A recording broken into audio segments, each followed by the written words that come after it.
Dios les bendiga, amados hermanos, bendiciones para todos.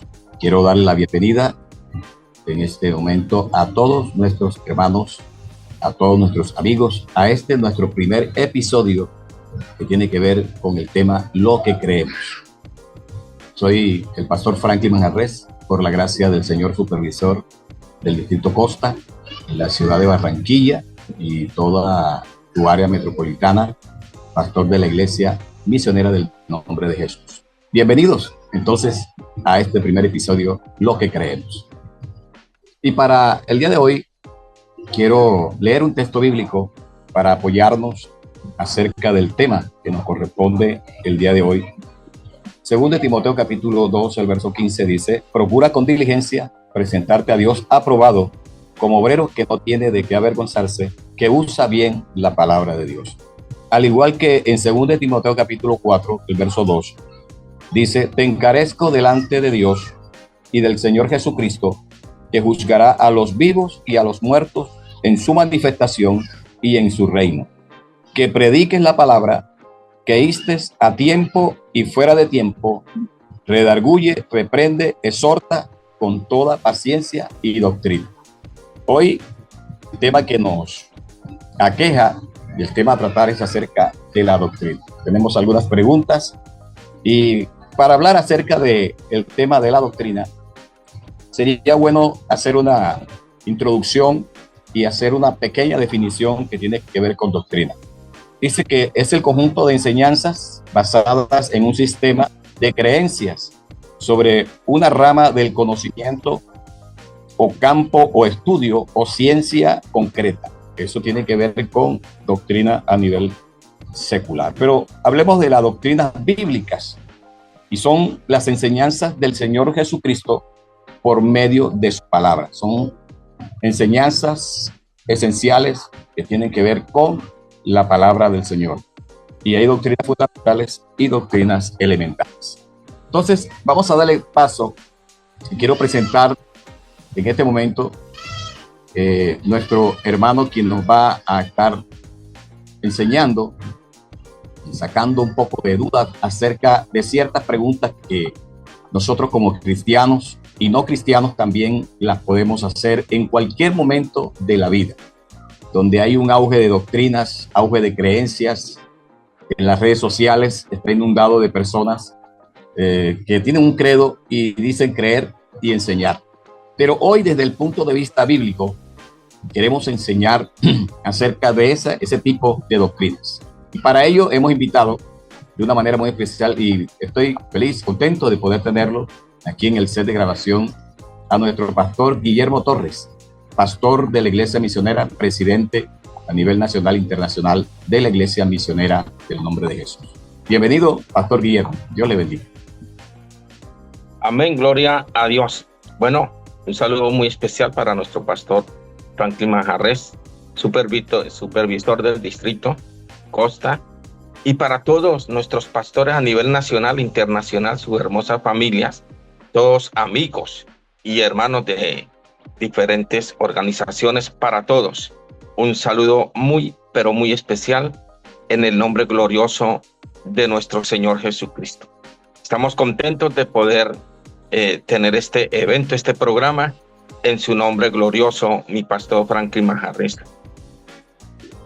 Amén.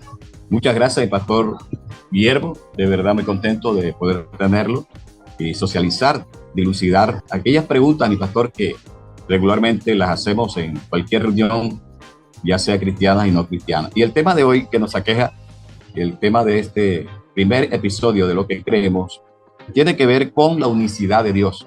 Acerca del tema de la unicidad de Dios, pues se han hablado muchas cosas, muchas teorías, muchas doctrinas, incluso se han venido desarrollando y subdividiendo a sí mismo para dar como a conocer el conocimiento acerca de esto.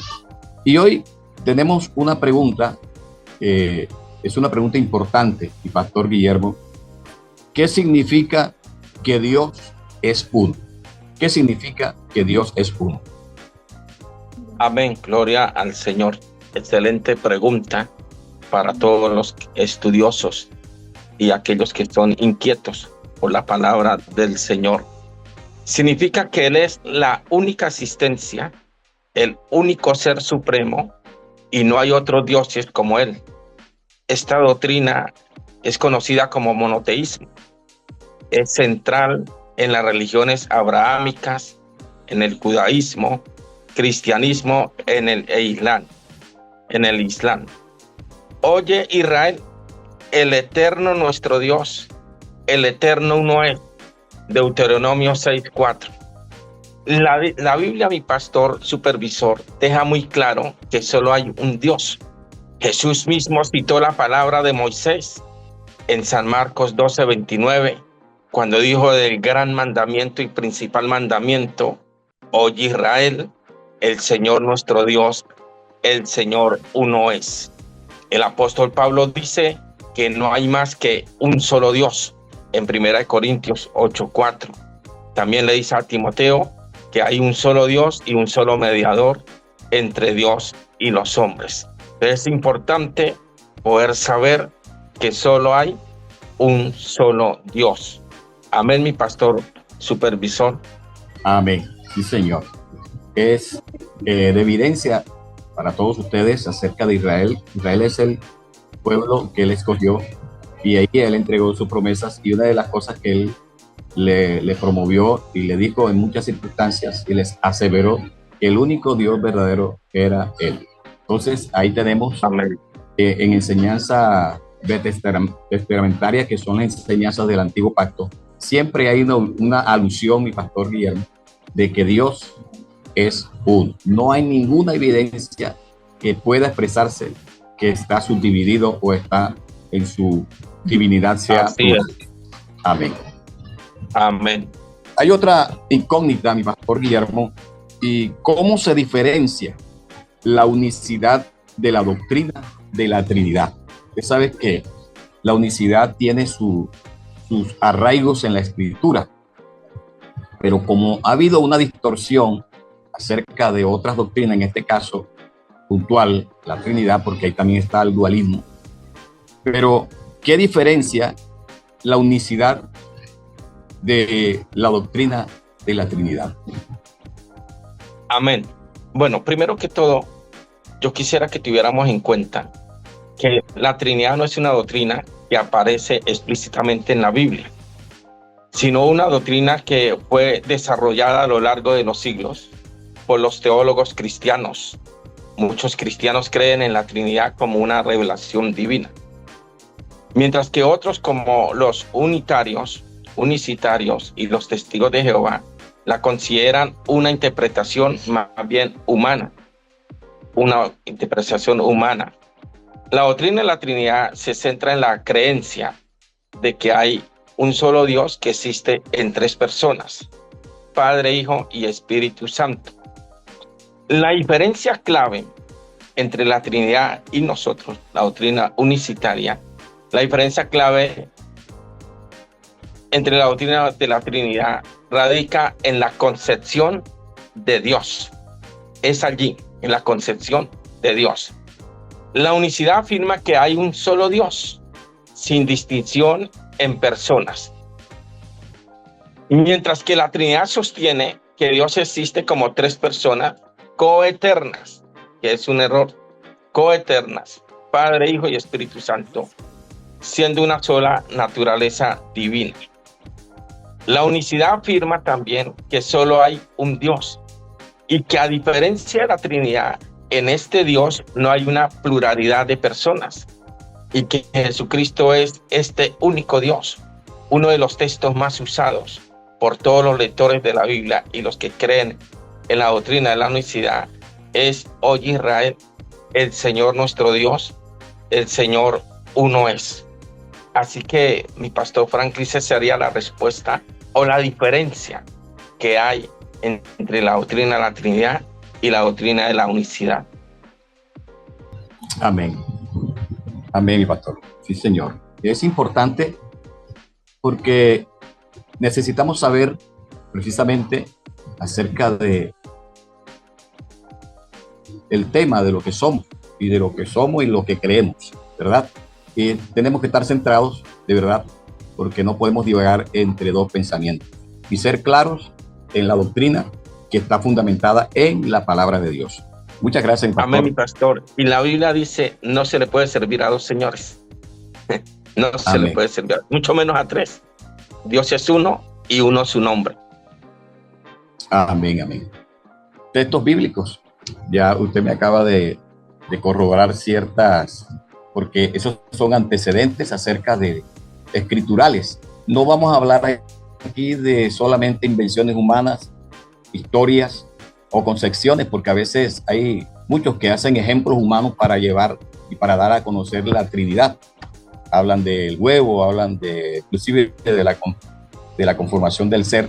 Pero, mi pastor Guillermo, ¿qué textos bíblicos? Porque hay que irnos a la verdad, hay que irnos a la Escritura, que es la fuente de toda revelación, y es precisamente a ella a la cual podemos recurrir. Pero ¿qué textos bíblicos respaldan la unicidad de Dios? Cuando hablamos de la unicidad de Dios, hay una gran cantidad de numerosos textos bíblicos que hablan de la unicidad de Dios. Voy a mencionar algunos. Isaías 45, versos 5 y 7. Yo soy el Señor y no hay otro.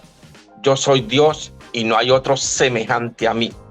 Yo anuncio lo que va a suceder, lo que es posible y es de esperar.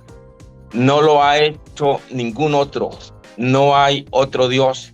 Yo soy Dios y no hay otro. Yo soy el Señor y no hay otro. 24:8. No temáis ni os amedrantéis. Te lo hice oír desde la antigüedad y te lo dije. Luego vosotros sois mis testigos. No hay Dios sino yo. No hay fuerte. No conozco ninguno. Mi pastor supervisor, imagínese que Dios, que lo creó todo y que no hay nada oculto delante de sus ojos. Él sabe que hay en las profundidades de la tierra. Sin embargo, él dice que hay algo que él no conoce. Hay algo que Dios no conoce y es otro Dios. No existe ni existirá. Isaías 43:10 dice: vosotros sois mis testigos, dice Jehová, y mi siervo que yo escogí, para que me conozcáis desde los tiempos antiguos, porque yo soy Dios y no hay otro Dios y nada hay. Un ídolo no es nada en el mundo y que no hay sino un solo Dios. No hay sino un solo Dios. Gálatas, dice la palabra del Señor, dice, un mediador no es de una parte solamente, ya que Dios es uno, dice Gálatas capítulo 3, verso 20. Efesios, un Señor, una fe y un solo Dios. Primera de Timoteo 2:5, porque hay un solo Dios y también un solo mediador. Santiago 2:19, ¿tú crees que Dios es uno? Bien haces. También los demonios creen y tiemblan. Y termino con Marcos 12:28 y 29. ¿Cuál es el principal mandamiento y más grande de todos? Oye, Israel, el Señor nuestro Dios, el Señor uno es. Aleluya. Así Amén, que amén. hay un sinnúmero de textos donde puede allí ratificar, afirmar la doctrina de la unicidad. Amén. Amén, mi pastor. Fíjese que el texto que usted leyó al final, para los judíos tiene una representación muy grande, porque precisamente, según la tradición judía, es el Shema judío, que no es más Amén. sino el credo judío, lo que ellos creen. Y eso es lo que precisamente hoy, a través de este episodio, queremos darle a conocer a nuestros amigos a nivel general, a nivel mundial, a todo el creyente y no creyente, porque es necesario ubicar nuestra fe, ubicarnos, porque Amén. si no nos ubicamos, es posible que estemos naufragando en cuanto a la fe. El capítulo 6, creo que en Deuteronomio, si no estoy mal, es la primera vez, o no la primera vez, es como una condición que el Señor le dice, que de ahí se desprende el Shema judío, y ellos lo recitaban en la mañana y en la tarde. Era para Amén. ellos importante como el comer, como el dormir, como el estar vivo. Es importante, hermano, entender que la creencia del único y Dios verdadero no se lo ha constituido una organización ni un proyecto por ahí que salió, no. Ese es un propósito de Dios, es el mismo Dios dándose a conocer a través de las Escrituras. Y como le estaba diciendo acerca de la fe, porque es importante, como de lo que creemos, Pablo decía, de lo que hemos visto y lo que creemos, eso hablamos, ¿verdad? Entonces, ¿qué implicaciones tiene, mi pastor presidente, creer en el solo y único Dios? ¿Qué implicaciones tiene para nuestra fe? Amén. Es muy importante esta pregunta. Creer en un solo Dios tiene diversas implicaciones en nuestra fe. En primer lugar, nos impulsa a buscar la verdad y el conocimiento de Dios. Aleluya. Reconociendo su grandeza y majestad. También nos invita a vivir en gratitud, confianza y esperanza, incluso en la adversidad. Otra implicación, además de la creencia en un solo Dios, nos permite comprender la dignidad de todos los seres humanos, ya que todos son creados a imagen de Dios. Gloria al Señor. Así que las implicaciones siempre serán favorables a cada uno de nosotros, saber que hay un solo Dios y que Amén. no vamos a tener problema en la eternidad, porque cuando lleguemos allí nos encontraremos con ese único Dios. Aleluya. Amén. Fíjese, es importante esta última aseveración, mi pastor, y es en la eternidad. Precisamente, una vez estuve dialogando con un joven y le estaba explicando acerca de la doctrina de la unicidad, y él me decía, hermano, no importa lo que creamos ahora, sino el día que estemos delante de Papito Dios, porque así lo tratan a veces, delante de Papito Dios, allá nos vamos a ver, allá Dios nos va a explicar todas las cosas, pero es importante porque tiene una implicación para la vida eterna. Querido amigo que me oyes, hermano a la distancia, que estás creyendo en algo que no es el contexto bíblico.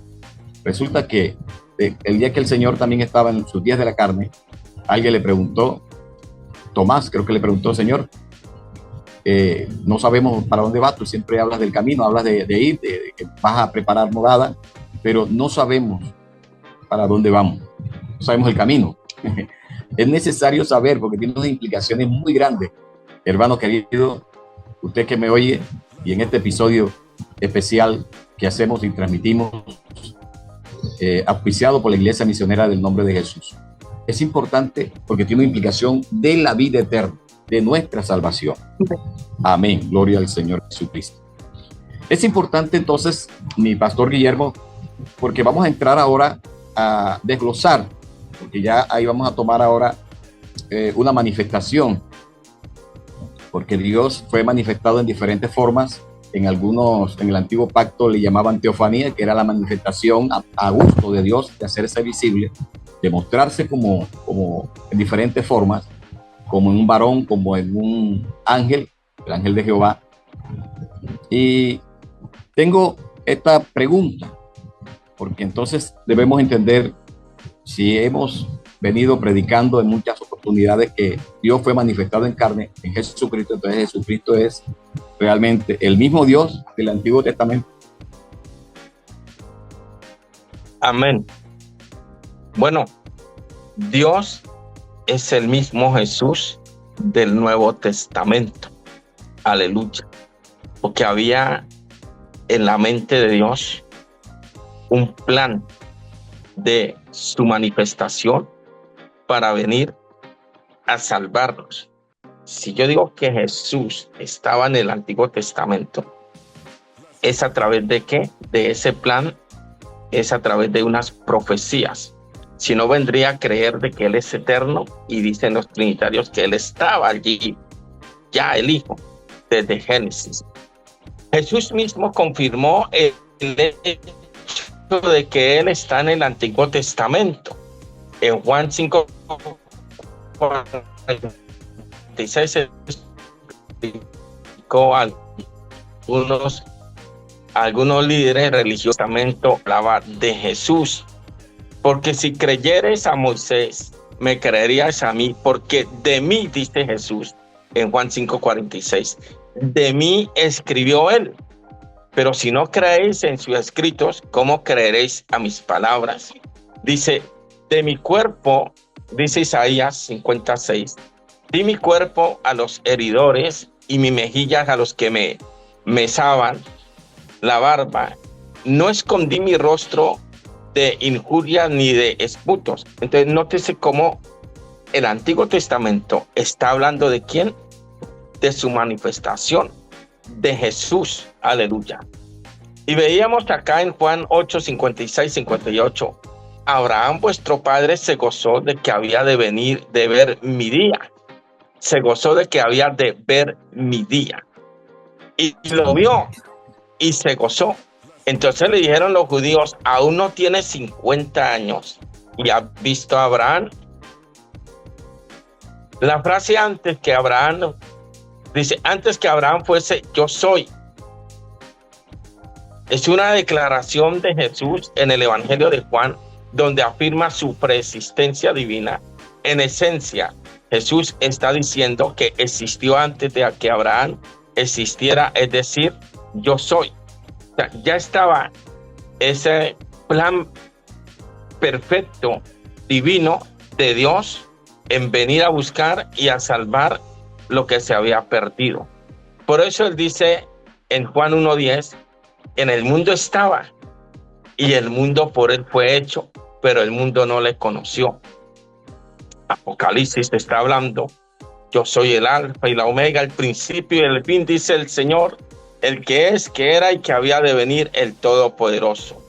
Amén. 22:13 de Apocalipsis, yo soy el alfa, la omega, el principio y el fin, el primero y el último.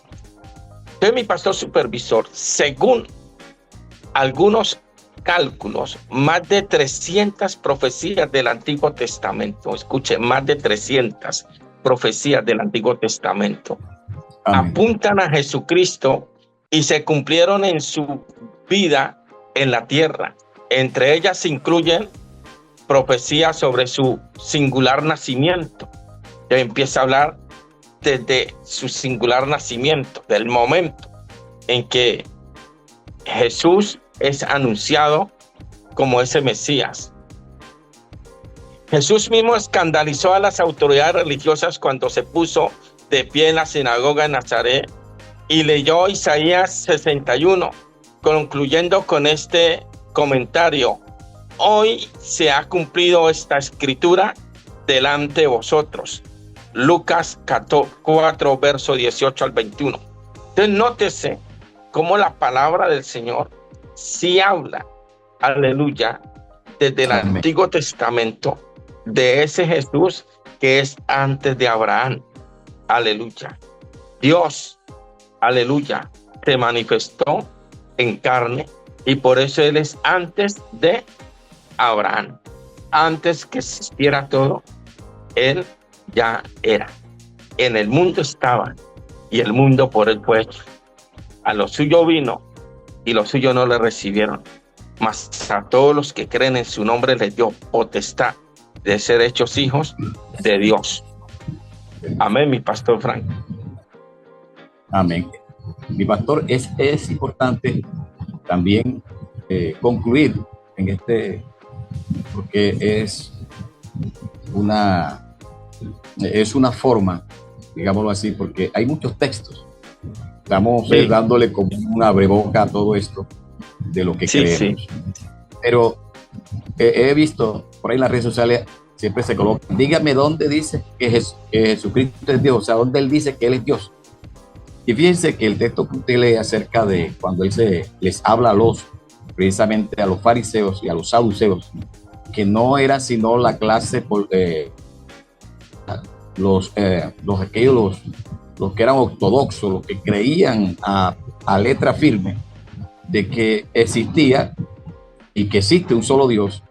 Y por eso uno nota en esa diferencia de creencia de ellos al aparecer el Señor, en carne, para ser el Señor Jesús, ellos ven que no es sino otro ser. Por eso es importante saber, porque mucha gente cree que Jesucristo es una segunda persona, es un ser diferente. Pero uno tiene que entender, mi pastor Guillermo, no sé si puede ampliarlo un poquito más, acerca de la naturaleza del Hijo y también la naturaleza de Dios como el único ser.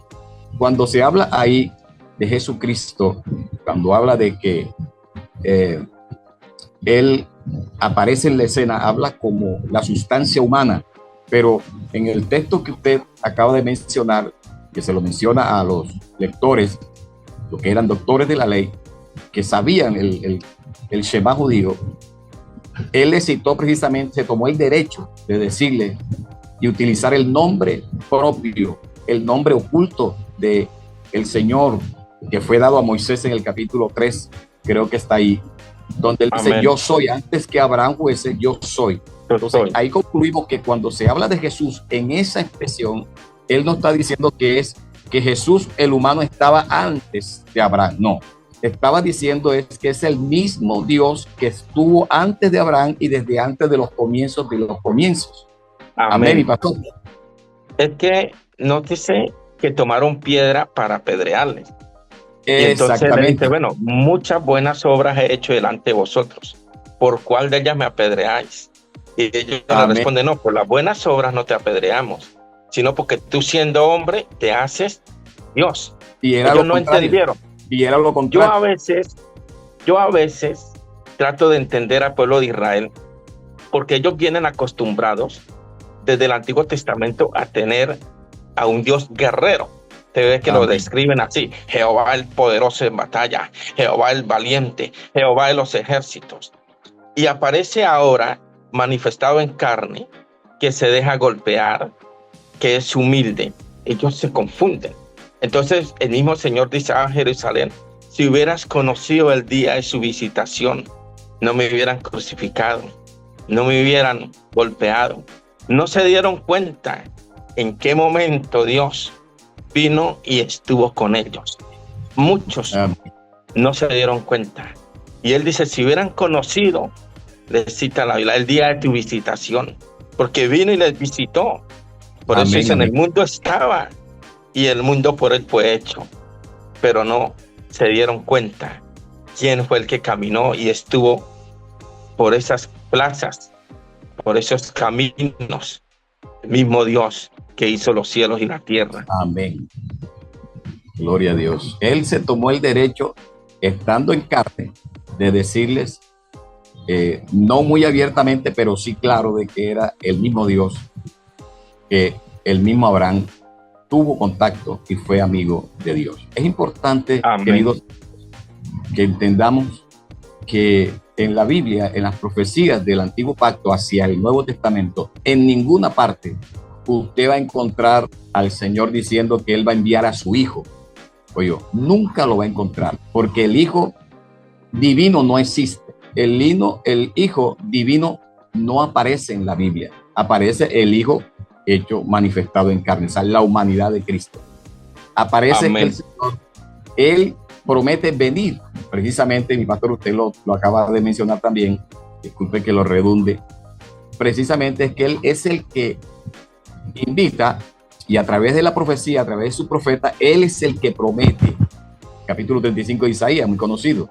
Él promete venir y dice que estaría en carne, que sería visible, que su pueblo conocería su nombre, ¿verdad? Entonces, en ninguna parte usted encuentra al Señor diciendo que va a ir, va a enviar a su Hijo. No, Él no promete enviar a su Hijo. Lo que es que uno tiene que entender los términos teológicos. Cuando ya Él aparece, ya se le da un rango, se le da una presentación al Hijo, pero al Hijo humano. Que dentro de Él, Colosenses dice que en Él, en el cuerpo de Cristo, dice habita, no habita una parte, dice toda la plenitud de Dios. Entonces, mi pastor, sí hay evidencia de que podemos entender de que Cristo también, gloria a Dios, se dio en su cuerpo, en esa unidad que hay en Él, lo divino y lo humano, para darse, es por hecho, que es Dios manifestado en carne.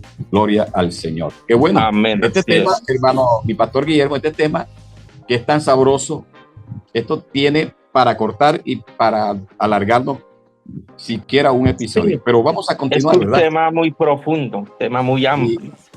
Y muy amplio, señor. Y muy bonito y muy hermoso. Hermoso. Amén. Sí, Señor. Bueno, pasamos, pastor, después de esta presentación, de esta pregunta que a mí me llama la atención. Yo soy muy amante a las escrituras y al poder entenderla, que es lo mejor, lo que podemos aprender. Pero mire, ¿cómo se manifiesta? Porque entonces vamos a entrar ya, esto va creciendo. ¿Cómo se manifiesta Dios en diferentes formas sin ser tres personas? Porque el talón de Aquiles de los triniteístas o otra organización diferente a la creencia del Shema judío es que lo tratan de pluralizar, lo tratan de subdividir o fraccionar.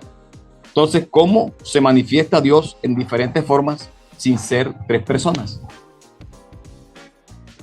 Amén. Muy buena pregunta. Dios puede, mi pastor supervisor, Dios puede manifestarse de diversas maneras sin ser tres personas, como Padre, Hijo, Espíritu Santo. Algunas de estas formas incluyen, por ejemplo, a través de la naturaleza. Cuando usted lee Romanos, capítulo 1, del verso 19 al 20, dice, porque su eterno poder y deidad ha dado a conocer todas las cosas, la creación del mundo, pero ellos adoraron a las criaturas antes que al Creador. También el Salmo 19 dice, los cielos cuentan ¿qué? La gloria de Dios. No solamente, o sea, tenemos a veces la mente como allí, que es que Dios solamente te puede manifestar en esas tres personas. No, hay muchas formas, aleluya, muchas evidencias de cómo Dios se ha manifestado. Y el Salmo 19 aclara, los cielos cuentan la gloria de Dios y el firmamento anuncia la obra de sus manos, aleluya. Job nos habla que a través de su poder, aleluya, dice, ata las aguas en sus nubes y las nubes no se rompen debajo de ellas. Encubre la faz de su trono y sobre él extiende su nube. He aquí estas cosas son solo bordes de sus caminos. Y cuán leve es el susurro que hemos oído de él. Pero el trueno de su poder, ¿quién lo puede comprender?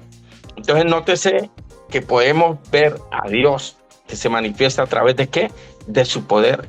Con 3 dedos junta el polvo de la tierra y en el hueco de su mano los océanos. Aleluya. Gloria a Dios.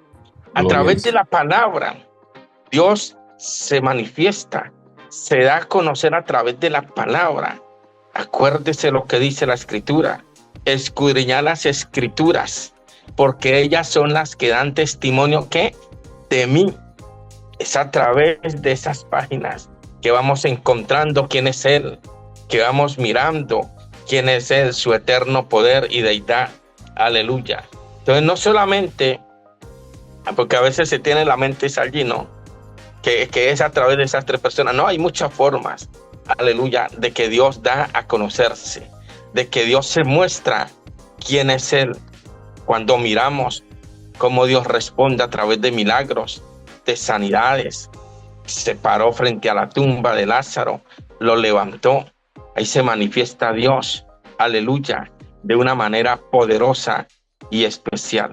Así que hay diversidad de formas de cómo Dios manifestarse sin ser las tres personas.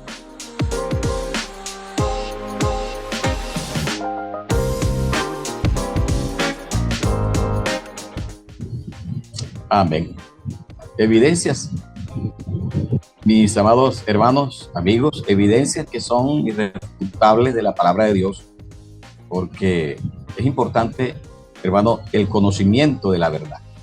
La palabra del Señor dice, el mismo Señor dice, conoceréis la verdad y la verdad os hará libres. Es importante en este tiempo, mi pastor Guillermo, hacer apología. Pablo era un apologeta, si es que así se hacía apología, si así es la palabra, sea apología, porque había que pelear, había que hablar, había que dar a conocer con vehemencia la fe que se predicó en el primer siglo. Y eso es lo que está sucediendo ahora. Hay tantas creencias.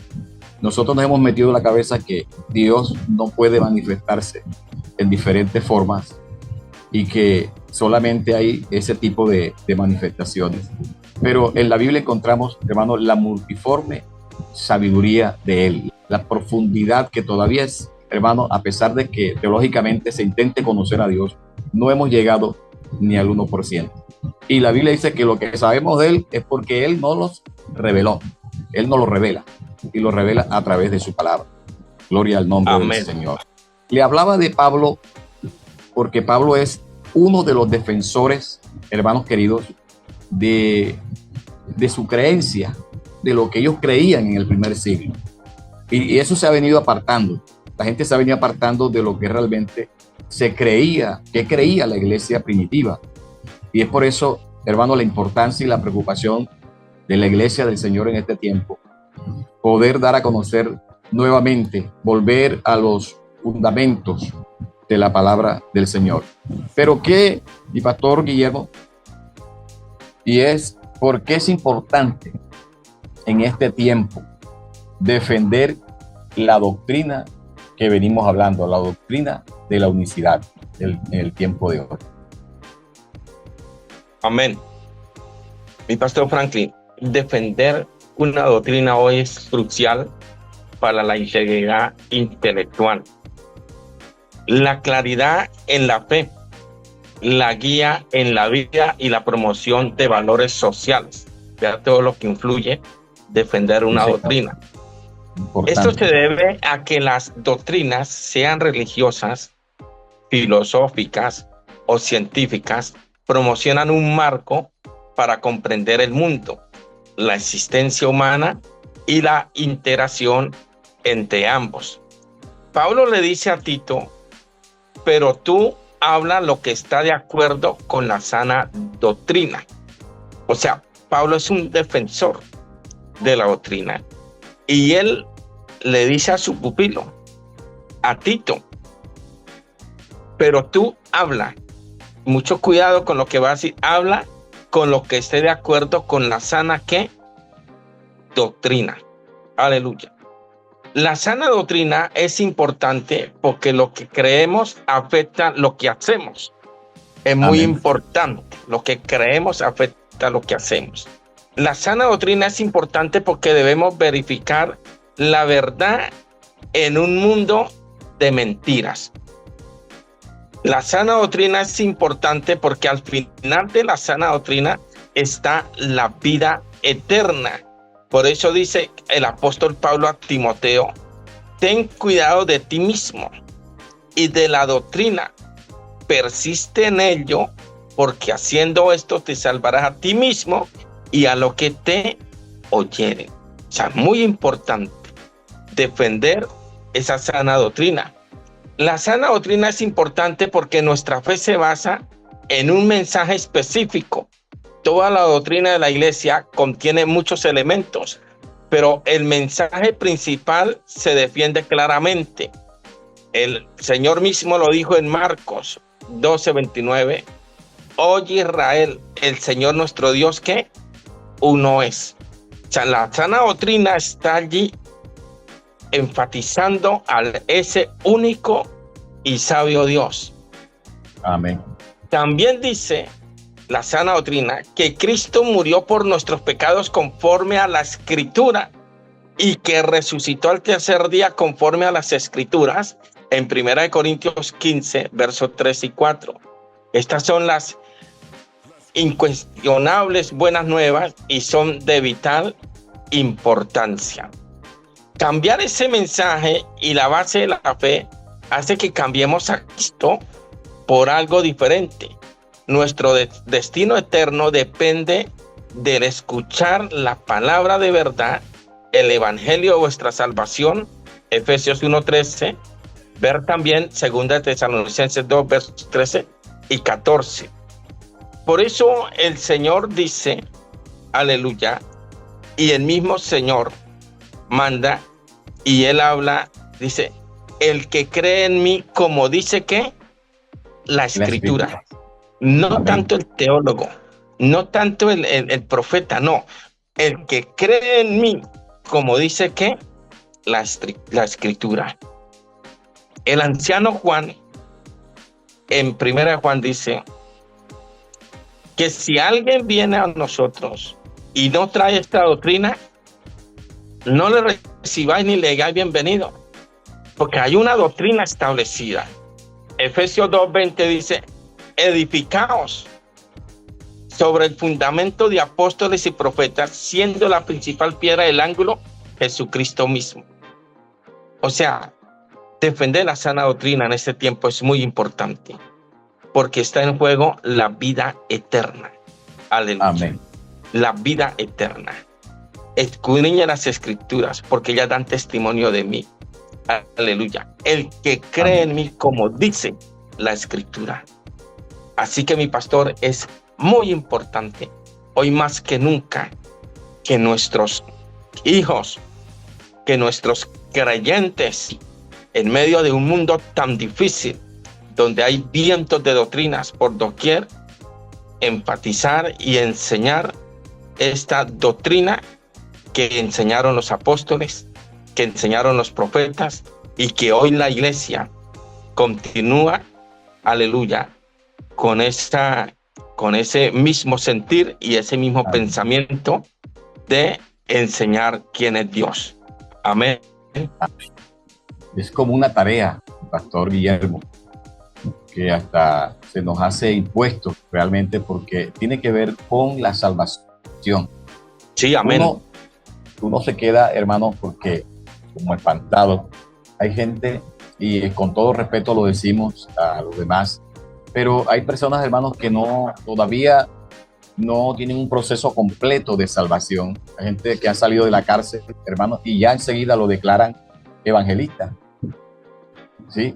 Sí. Y enseguida sale a la calle y habla de la doctrina, precisamente, hermano, pero no habla de acuerdo a la sana doctrina. O sea, no ha sido enseñado, no ha sido instruido. Es importante lo que usted acaba de decirnos, que nuestros hijos, por Dios, que nuestros creyentes sepan la verdad. Y cuando uno sabe la verdad, expresa la verdad, da a conocer la verdad. Pero el que aprende mal y aprende las mentiras, escúcheme si voy a ser grosero, aprende algo que no está escrituralmente apoyado bíblicamente en la palabra, en la escritura. Y así hay muchas personas, hermanos, de buena voluntad, predicando en las calles. Es más, mujeres que están en la calle predicando y hablando, pero no hablan de acuerdo a la sana doctrina. Se necesita, hermano, apoyarnos en la palabra, apoyarnos en la escritura, porque es una implicación importante en este tiempo. Gloria al Señor. Amén, amén. Pasemos, hermano, ¿cómo responde, mi pastor Guillermo, cómo corresponde la unicidad al mandato de amar al único Dios verdadero? Amén. Bueno, siempre hemos tenido muy en cuenta ese hermoso versículo el día de hoy.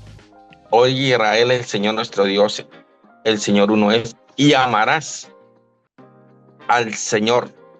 Aleluya.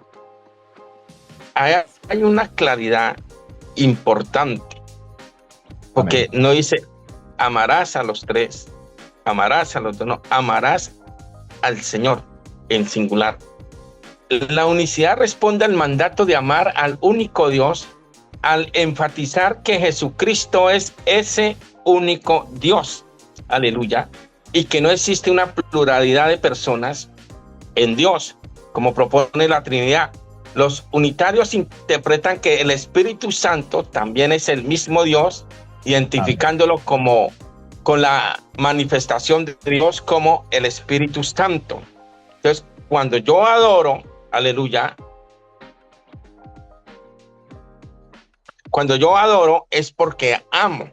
Entonces, por eso en la Biblia, en Apocalipsis 4:9 dice, y siempre que aquellos seres vivientes dan gloria y honra y acción de gracias al que está sentado en el trono, al que vive por los siglos de los siglos, los 24 ancianos se postran delante del que está sentado en el trono y adoran al que vive por los siglos de los siglos y echan sus coronas delante del trono diciendo, digno eres, aleluya. Entonces, hermano, amar a Dios me lleva a que lo adore, aleluya, amén, a que lo exprese. ¿Cómo expresa el ser humano que ama a Dios? En adoración, en adoración. Y por eso dice, amar a Dios sobre todas las cosas. El que ame más a padre o madre o hijo no es digno, ¿qué? De mí. Si alguien me ama, niéguese a sí mismo. Hoy día es muy difícil. Hoy día hay hasta hombres predicadores que aman más las riquezas, que aman más el poder, que aman más el estatus que al mismo Dios que está en los cielos. Al mismo Dios que un día vino a buscarnos y a salvarnos. Yo no puedo olvidarme de dónde me sacó Dios y que lo que hoy soy, lo soy por la gracia de Dios. Aleluya. No es el cargo el que me lleva a amar a Dios. No es el cargo. No es la economía la que me lleva a amar a Dios. No es la salud la que me lleva a amar a Dios. Aleluya. Es que sé quién es Dios. Job, aún estando en ese momento de miseria, ya como un esqueleto, y aunque la mujer le dijo, maldiga a Dios y muérete, aleluya, él nunca lo hizo. Mujer fatua para hablar. Yo sé que mi Dios, aleluya, vive y que aún del polvo de la tierra, Él me puede, ¿qué? Levantar. Bendito sea el nombre del Señor. Entonces, eso de amar a Dios, aleluya, también es un tema muy importante, porque muchos lo aman por lo que tienen, por el momento, pero así cuando llega la adversidad, adiós. Pastores hoy en día, que porque los trasladan de una iglesia a otra y la economía se baja, ya empiezan a reclamar, ya empiezan a vociferar contra el mismo Dios. Aleluya. Qué bueno es amar a Dios por encima de todas las cosas, mi pastor Frank. Amén. Mi pastor Guillermo, hay algo implícito, inclusive, en el ser humano, porque es importante que sepamos que todos nosotros nacimos hechos por la mano de Dios. Y el ADN de Dios precisamente está en nosotros. Nosotros tenemos el ADN de Dios. Nosotros somos el sello de la creación. Y en una forma implícita, el hombre nunca, cuando se levante a amar a un ser y adorar a un ser, nunca usted lo verá levantando su voz hacia a 3, 4, 5 seres diferentes que a uno solo. El mismo ser humano tiene implícito que la adoración siempre será para el único Dios verdadero, que la dirección de amar a dioses es solamente un invento de la sociedad humanamente, porque la Biblia dice que aún el mismo enemigo, que los demonios saben que Dios es uno, ¿y qué le sucede? Tiembla. Ellos sí saben, ellos fueron creación también de Dios. Y así como ellos, nosotros como seres humanos, hermanos, tenemos implícito el sello de amar a Dios sobre todas las cosas. ¿Verdad, mi pastor Miguel? El salmista dice en su salmo, adórenle los monstruos marinos, las aves, la creación. Ama y adora a Dios. O sea, es que la Biblia es tan explícita en mostrar ese único creador a quien le debo yo mucho y por eso le amo. Aleluya. Sí, Señor. Amén. Precisamente, mi pastor, ese tipo de que se han levantado tipos de creencia a partir de las escrituras, naturalmente, porque el enemigo, la Biblia dice que él se viste de ángel de luz y tiene también sus ministros. ¿Cómo tiene que entender, hermano, la Biblia en su totalidad? El enemigo también tiene sus ministros. ¿Y quiénes son sus ministros? Los servidores, que hay personas implícitamente ahí o lo hacen de una forma pues porque no han sido guiados, no han sido orientados y por eso transgiversan, como dice el apóstol Pedro, las escrituras en contra de ellos mismos. Entonces, hay errores que se cometen, mis amados amigos, ustedes que me oyen, que en este episodio estamos socializando, dilucidando lo que creemos escrituralmente, no creemos de nuestra propia invención, porque hayamos ido a instituciones teológicas, estudios, cualquier clase de centro bíblico, no. Es acerca de lo que creemos, pero basado en la sana doctrina de la palabra de Dios. Y se cometen errores, mi pastor Guillermo, porque ahora vamos a hablar de eso. Si uno aprende mal, seguro va a enseñar mal. Yo le colocaba un ejemplo ahorita y me asombro porque personas que salen recién salidos, hermano, no han sido ni bautizados casi, y al día siguiente están en la calle, ya son maestros, ya son apóstoles, ya son profetas, ya son evangelistas, hermano, y distorsionan la verdadera doctrina, porque algunos dicen, no, esta es la sana doctrina, y cada uno tiene una sana doctrina, pero entonces, ¿es una o son varias? Entonces, quisiera preguntarle, porque vamos a ir cerrando nuestro episodio de hoy con esta pregunta, y la última pregunta no se va a ser el sello, no se vayan a ir de la transmisión de esta sección que tenemos. Y la pregunta es, ¿qué errores comunes se cometen al interpretar la unicidad? ¿Cuáles son? Por lo menos los que podamos mencionar el día de hoy, Pastor Guía. Bueno, la verdad es que uno ve que se cometen muchos errores. Un error común al interpretar la unicidad o el concepto de un objeto único es confundir la ausencia de evidencia con la inexistencia de la entidad. Esto significa asumir que porque no hay evidencia de que algo exista, entonces no existe. No existe. Confundir ausencia de evidencia con inexistencia. La falta de prueba para demostrar la unicidad de un objeto no significa que no exista. Tenemos que tener en cuenta eso. Ignorar el contexto. La interpretación de la unicidad debe realizarse considerando el contexto en el que se encuentra el objeto. Para los que son teólogos, sabemos que es muy importante estos puntos. Generalizar conclusiones es otro error. No se puede sacar conclusiones sobre la unicidad de un objeto basándose en datos de agrupaciones o países. Confundir correlaciones con casualidad.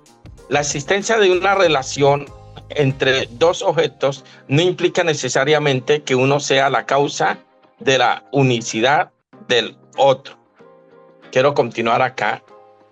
No considerar variables de confusión es otro error. No considerar el tamaño y el sesgo de la muestra. No aplicar pruebas estadísticas apropiadas. No especificar con claridad la población en estudio. Se debe definir claramente la población a la que se aplican las conclusiones sobre la unicidad. Voy a colocar un ejemplo. Si se realiza, mi pastor Franklin, una encuesta sobre la preferencia de un tipo de comida y se obtiene que no hay preferencias claras, no se puede concluir que no exista preferencia alguna. Es posible que la muestra no sea representativa, no tenga valor, o que haya factores no considerados, como la influencia de la edad, el origen o la cultura. De pronto, por la cultura, este tipo de alimento no es válido, no pasó. Por la edad, del paladar del niño, del adolescente, del anciano. Pero no puede decir que es que no haya un tipo de alimento, de comida que sea preferida. En resumen, para interpretar la unicidad correctamente es fundamental considerar el contexto, las limitaciones de la muestra y las posibles variables de confusión. La ausencia de evidencia no implica la inexistencia de la entidad y se debe evitar las generalizaciones y las conclusiones precipitadas. O sea, es muy importante, aleluya, tener en cuenta estos puntos que se mencionan acá, porque se cometen muchos errores al interpretar una doctrina. Amén. Amén. Amén. Fíjense que yo siempre he oído y nos enseñaron de que un texto, si su contexto es un pretexto, y usted habla acerca de esas aplicaciones precipitadas, es decir, que la hacen, sí, grosso modo, su interpretación privada. Creo que también Pedro habla acerca de eso, acerca de la profecía. Sí. Hay errores, hermanos, de verdad, todo lo que usted nos acaba de evidenciar, que necesitamos tener cuidado, porque vuelvo y lo digo, y estamos ratificando en este episodio que es importante para la vida eterna. Hablamos de los niños, usted mencionó los niños, y precisamente sí, señor. este es nuestro cierre, Pastor Guillermo, porque tenemos que dimensionar, porque hermano, si nosotros necesitamos ir a un instituto bíblico, a una carrera de teología y ciencia de la Biblia, por Dios, nadie sería salvo. Tendríamos que, hermano, entonces mantener a nuestros hijos metidos en una academia para enseñarles que Jesucristo es el único Dios verdadero, o enseñar acerca de la unicidad. Pero mire cómo es tan práctica, mi Pastor Guillermo, de verdad, la doctrina. La doctrina no riñe ni aún con la edad. Sí, señor. No, algunos no tenemos estudios de pronto de esa magnitud, otros son adolescentes, jóvenes. Entonces la pregunta en este final de esta sección es: ¿cómo explicaría usted la unicidad? ¿Cómo podríamos explicársela a un niño o a un nuevo creyente? Cuando hablamos de niño, un muchacho que tenga, pues, ya ha sido desarrollado su mente y que puede entender la doctrina. ¿Cómo podríamos explicar? Amén. Es muy importante, como mencionábamos anterior, de que los niños crezcan conociendo a Dios. Hay muchas formas, mi pastor, de poder enseñar la unicidad a los niños a través de alabanzas, de cánticos. Hay un mensaje aquí de que Dios es uno. Con dibujos animados, con dramatizados, con videos, etc. Cuando nosotros vamos a Deuteronomios capítulo 6, verso 4, es un versículo muy pintoresco, que en ese tiempo de pronto no habían los medios que hoy tenemos para enseñarle la unicidad a nuestros hijos, pero vea cómo Deuteronomios allí enfatiza y da la enseñanza de cómo hacerlo. Imagínense, estamos hablando de siglos, de cómo hacerlo. Y dice Deuteronomio 6:4, oye Israel, Jehová nuestro Dios, Jehová uno es, y amarás a Jehová tu Dios de todo tu corazón y de toda tu alma y con todas las fuerzas. Y el verso 6 dice, y estas palabras que yo te mando hoy, ¿cuáles? Que Dios es uno y que hay que amarlo. Estas palabras que yo te mando hoy estarán sobre tu corazón. Y el verso 7 dice, y las repetirás. ¿Cómo enseñarle a los niños doctrina, unicidad? Repetir. Repetirás a tus hijos y hablarás de ellas. Hablar de ellas, de que Dios es uno. Vuelve y continúa explicando ahí, estando en tu casa y andando por el camino, cuando te vaya a acostar, cuando te levantes, y las atarás como una señal en tu mano, y estarán como frontales entre tus ojos, y las escribirás. Vea, de pronto no había en ese tiempo la tecnología que tenemos hoy, pero Dios, que es un ser recursivo, que lo es todo, le da las pautas, cómo doctrinar sus niños. Dice, escríbelas en los postes de tu casa y en tus puertas.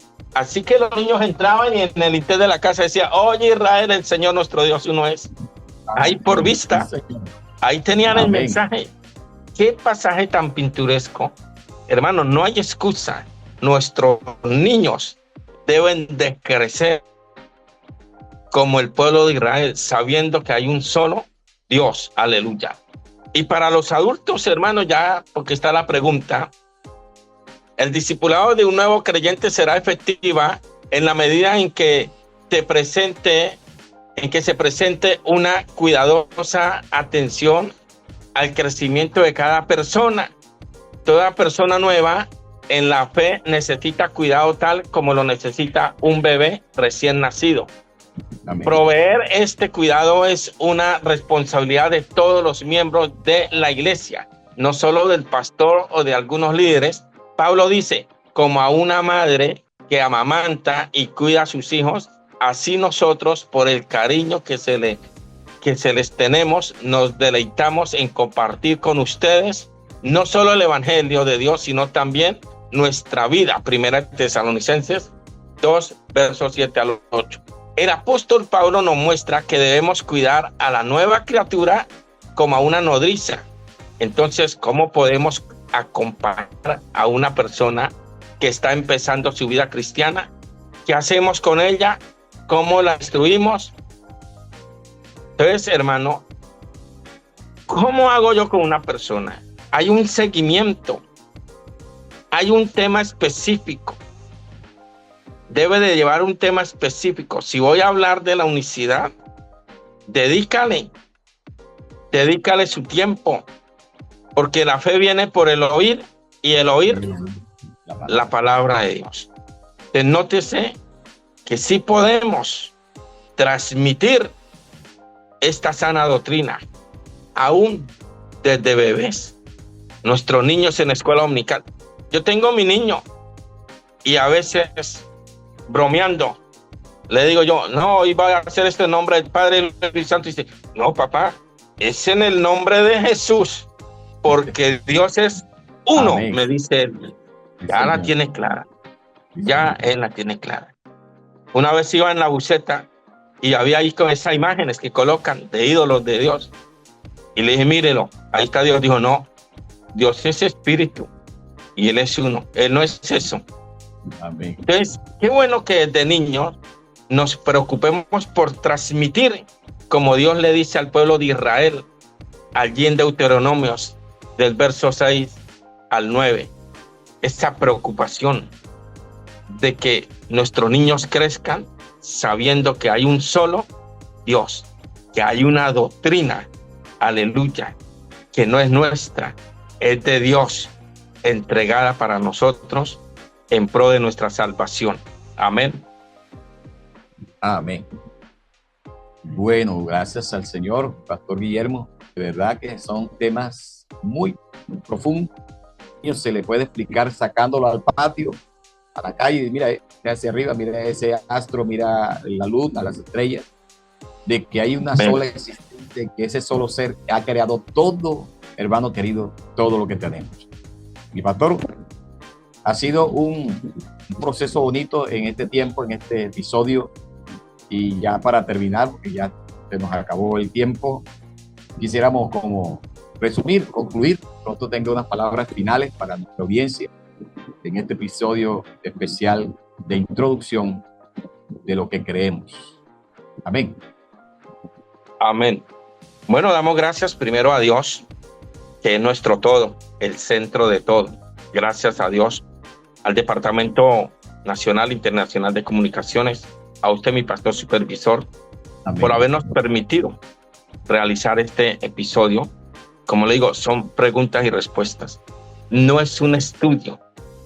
Sí, esto queda uno con el saborcito en la boca de más, pero qué bueno poder tener estas breves respuestas acerca de temas muy importantes como los que hemos tocado hoy. Así que agradecemos a Dios y a toda nuestra audiencia que van a ingresar allí, que van a estar en conexión con nosotros a través de estos temas. Que sea Dios bendiciéndoles, que sea Dios y la mano poderosa de Dios sobre la vida de ellos para bien, para bendición, en el nombre de Jesús. Amén, mi pastor, amén, supervisor. Amén. Bueno, le damos gracias al Señor, a nuestro amado pastor Guillermo, presidente de la Iglesia del Señor, de la Iglesia Misionera del Nombre de Jesucristo, el cual hemos tenido este privilegio también de tenerlo aquí en nuestro programa, en lo que creemos, nuestro episodio introductivo. Quiero decirles que estos episodios estarán todos los domingos a partir de las 4 de la tarde. Ahí estaremos en la plataforma de Facebook. Así que te puedes conectar a la Iglesia Misionera, a las plataformas que tenemos oficiales, que son los canales por el cual la Iglesia Misionera introduce cada contenido.